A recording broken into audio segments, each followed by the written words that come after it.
Breaking the Cycle of Self-Doubt. Part 1. The Voice That Holds You Back. Recognizing the voice of self-doubt and why it's not the truth.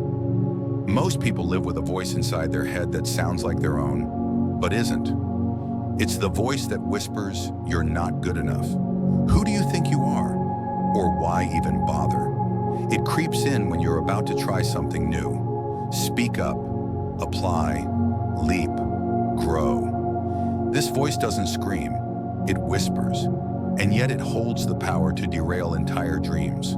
But what if that voice isn't telling the truth? What if it's just fear wearing the mask of logic? And what if you didn't have to obey it anymore? That voice of doubt didn't come from nowhere. It was built over time, shaped by failure, rejection, criticism, perfectionism, trauma, or even silence. Maybe a teacher once told you you weren't smart enough. Maybe someone laughed at your idea. Maybe you failed before, and now failure feels like your identity.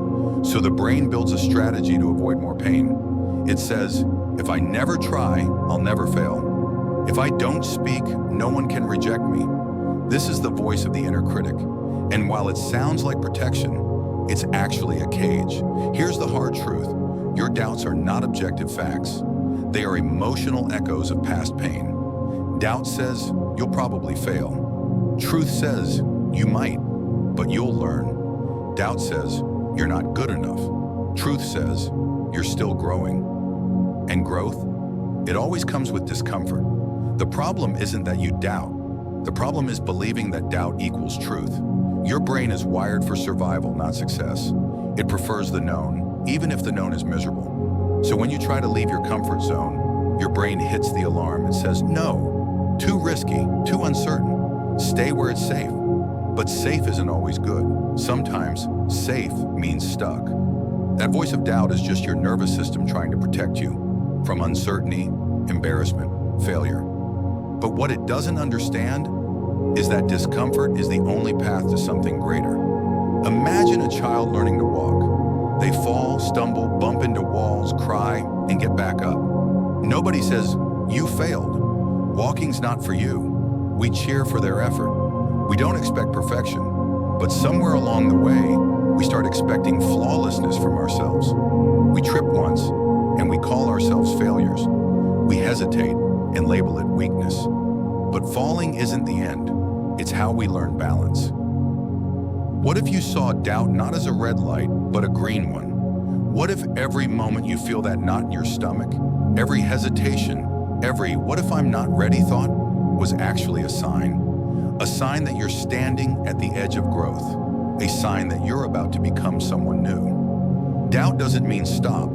It means pay attention. It means proceed with courage. Let's be clear. You are not broken. You are not behind. You are not weak because you feel afraid. You're human, and your fear is evidence that you care, that you want more, but you don't have to be ruled by that fear. You don't have to be perfect to begin.